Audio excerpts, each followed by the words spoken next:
কিছু ব্যথা আছে যা শুধু নিজের ভেতরেই রাখা যায়, কারণ সেই কষ্ট কাউকে বললেও কেউ ঠিক মতো অনুভব করতে পারে না। জীবনে কিছু মানুষ হঠাৎ আসে মুহূর্তগুলো একটু সুন্দর করে দেওয়ার জন্য, তারপর ঠিক ততটাই নিঃশব্দে চলে যায়। আমি হয়তো মানুষটা একটু অন্যরকম, নিজের দুঃখ, নিজের ব্যথা, নিজের অভিমান কাউকে বোঝাতেই পারি না, আর মুখ ফুটে বলার সাহসটাও হয় না। ছোট ছোট কথায় মন খারাপ হয়, কিন্তু সেটা বলার মতো মানুষ হাজার কোথায়। যারা একসময় বন্ধু ছিল, আজ তারা সবাই কোনো এক অজানা অজানা জায়গায় হারিয়ে গিয়েছে। প্রয়োজনে তাদের পাশে পায় না, এমনকি তাদের ছায়াটাও থাকে না। স্বার্থের এই দুনিয়ায় অবহেলাই যেন সম্পর্কের নতুন নিয়ম। প্রকৃত বন্ধুর মতো কাউকে কখনো পাইনি, যার কাছে নিজের সব কথা খুলে বলতে পারি। সবার কষ্ট শুনেছি, কিন্তু নিজের কষ্টটাই নিজের ভেতরেই রয়ে গেছে।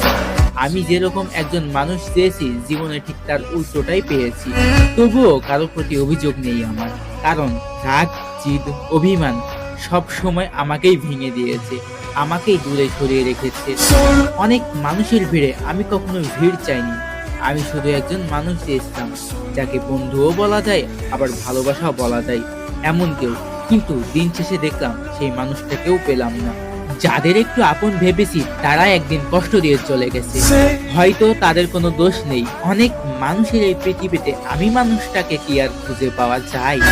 শেষমেশ শিখেছি, কিছু মানুষ শুধু স্মৃতিতে থাকে, আর কিছু ব্যথা একেবারেই নিজের। কিন্তু সময় তো কারোর জন্য থামে না। মানুষ যখন চুপচাপ সরে যায়, তখন সে আর আগের মতো ফেরে না।